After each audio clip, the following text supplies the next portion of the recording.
Hey everyone, in this video we're going to review constructions, and when it comes to constructing on Regents exams, you definitely need a compass, and you definitely need some type of straight edge, so I'm going to be using this.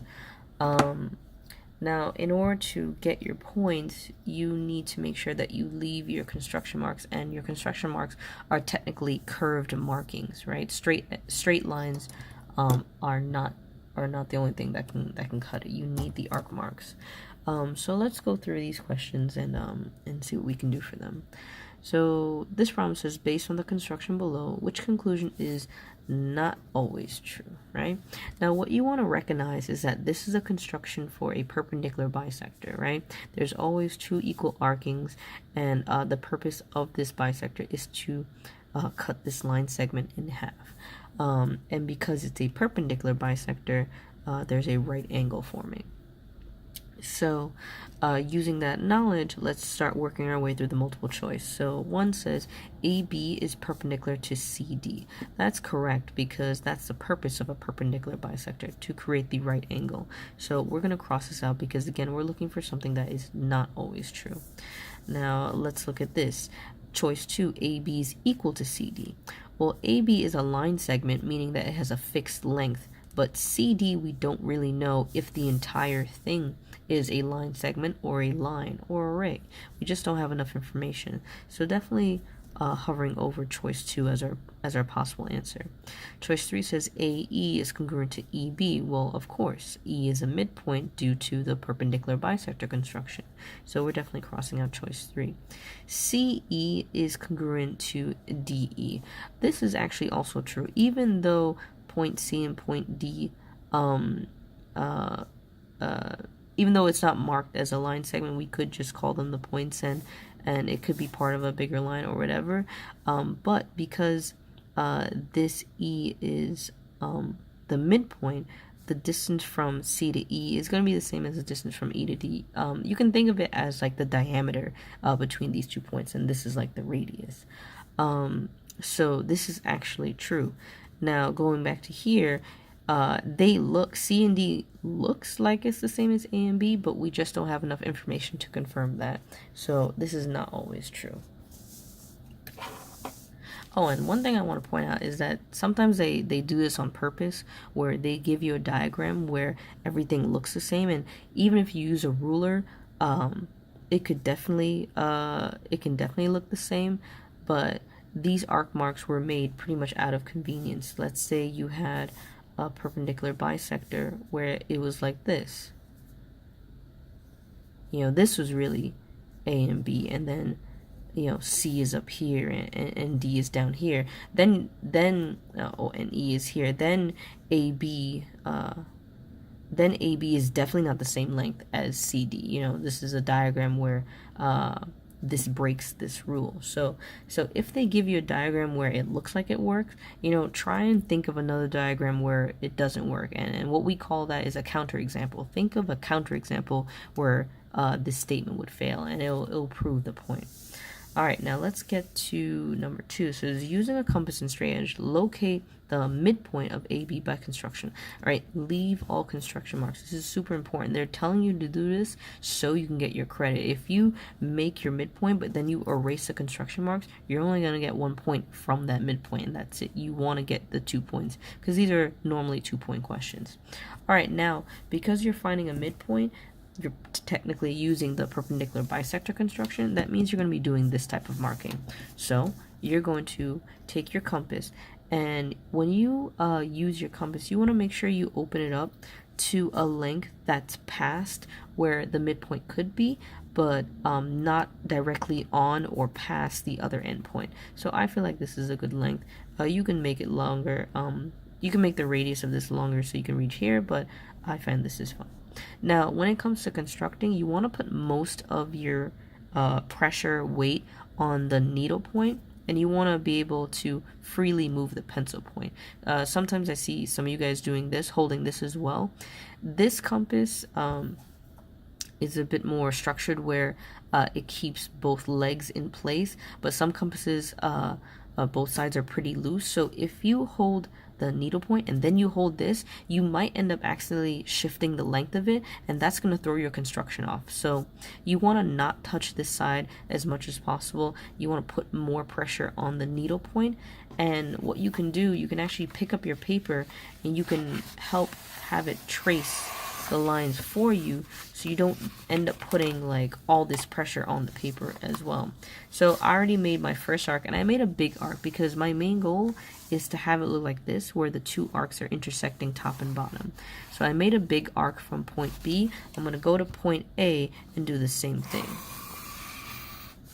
Okay, and now I have what I want. I have two intersection points at the arcs, and I'm going to use my straight edge and connect the points. And now I have my perpendicular bisector. This is my midpoint. I'm going to call it E. If you forget to call it E, or if you forget to put the right angle, you're not going to lose points, but you do have to make sure you have to make sure that you leave the construction marks. At least that will definitely get you your credit. All right, let's go to the next set of questions. I believe, oh, this is just extra.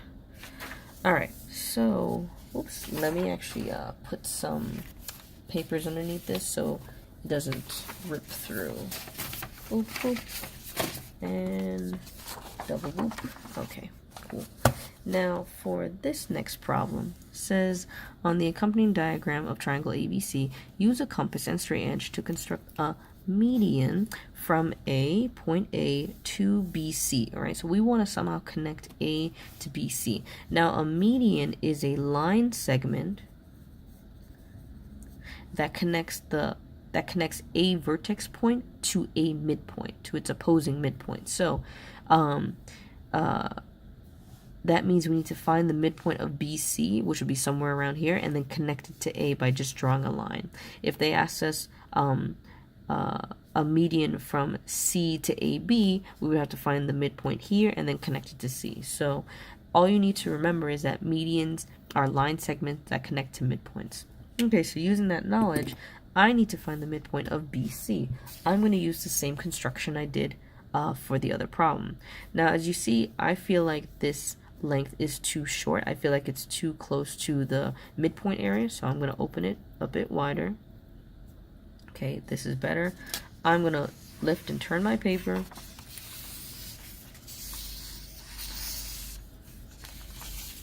Okay, notice how I'm putting more pressure on the needle point, but the pencil is freely flowing.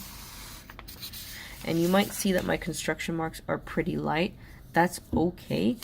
You just need to leave them there because whoever's grading it needs to see that you made the correct construction marks. But it's a nice little arc here. Let me see if I can move the light so you guys can see it a bit better. Oh, that doesn't change. Would this help? Oh, doesn't change either. Okay, so whatever. So anyway, you have your construction marks. Again, you're going to use your straight edge. Okay, and now I have my midpoint here. I'm going to, and this is half the battle, right? This is a 2-point question. You'd only get 1 point by just constructing the midpoint, right? In order to get the full 2 points, you want to connect point A to this midpoint. Now, I've seen students kind of freehand this. Please don't do that. You have a ruler. If you were able to use a ruler here, you can use a ruler here. It's not a big deal, because then I honestly feel like you wouldn't get the full credit because it'll just look sloppy, and no one gets full credit for intentionally leaving sloppy work. So then this would be your median, and then you're done. Okay, so whenever you're constructing a median, you need a perpendicular bisector, and then you need to draw a line to a vertex point. All right, let's get to the last one. It says, using a compass and a straight edge, construct a regular hexagon inscribed in circle O. Leave all construction marks. Now, there's actually 2 ways of doing this. And what I'm going to do, I'm going to show you both ways. So, what you need to remember, make sure you understand what it means for a polygon, meaning any shape, to be regular. Regular anything means all sides are the same. All sides are the same length. So a regular hexagon is a six-sided figure, right? Hex means six, where all the sides are equal. So a regular pentagon is a five-sided figure where all the sides are equal, you know, etc., whatever shape. So I'm going to show you the first method. And what the first method entails is you need to pick a point anywhere on the circle. So I'm going to pick this point here. I'm going to call it A, right? I'm going to just use simple alphabet. You're going to put the point here, here, here. It doesn't matter, right? Now what you're going to do is you're going to take your compass and you're going to adjust it to the length of the radius between the center point and this point that you drew. Okay, so something like this. Okay, this is as accurate as I can get. Now, since the hexagon has six sides, it needs 6 points for construction. Now, I already drew 1 point here. I need 5 more points to make my full hexagon. So what you're going to do is you're going to take that radius length that you got, and you're going to put your needle point on the point that you drew, and you're going to make arcs. You're going to make these arcs around the circle. Now, once you're done making your first arc, you're going to move your needle point over and make a second arc. And you just keep going around. So again, now this is an example where I'm not turning the paper, but notice I'm putting more of my pressure on the needle point and not on the pencil.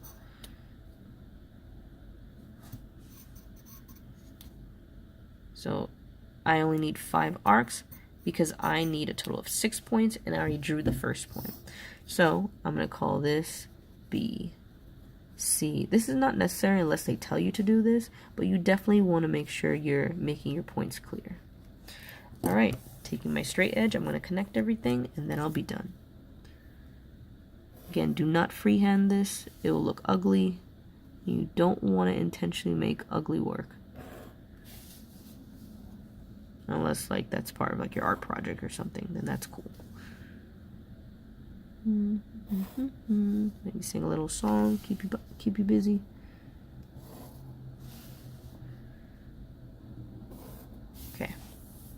And then you're done.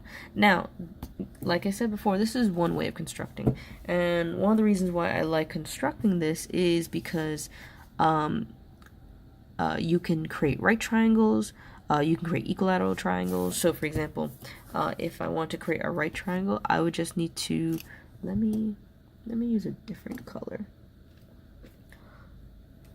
Oh yeah, there we go.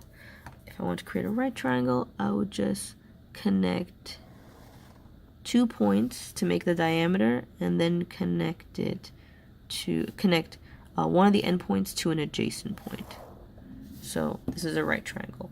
If I want to make an equilateral triangle, I would just connect 3 non-adjacent points. So if I did C to A, again, I'm using the same pen, that doesn't work. Okay, let's try this again. If I connect C to A, and then A to E, and then E to C, I have an equilateral triangle. So this construction gives you multiple results, and that's why I like this one. Now let me show you the other one in case you forget how to construct the problem that we just went over.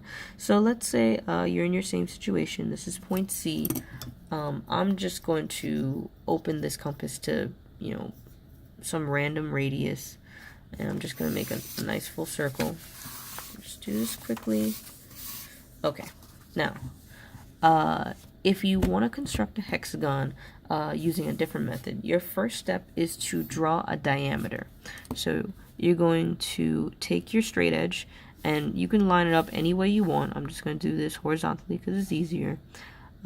And then just draw a straight line. And you're going to label this point A and point B, or whatever letters you want to use. It doesn't matter. Now you're going to pretty much the same step as we did for the other problem. You're going to open this up to the width of your radius.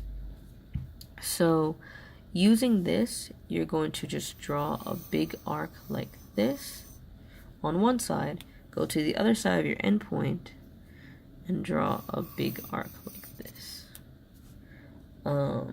and that's it. Actually, I'm kind of realizing something now. So you're gonna plot these points. So what I'm realizing is that, and I regret saying it, is that this construction and this construction are going to give you the same results anyway. If you can construct a hexagon, you can construct a right triangle and an equilateral triangle. You just need the 6 points. So anyway, so I'm going to continue. I'm just going to label these points.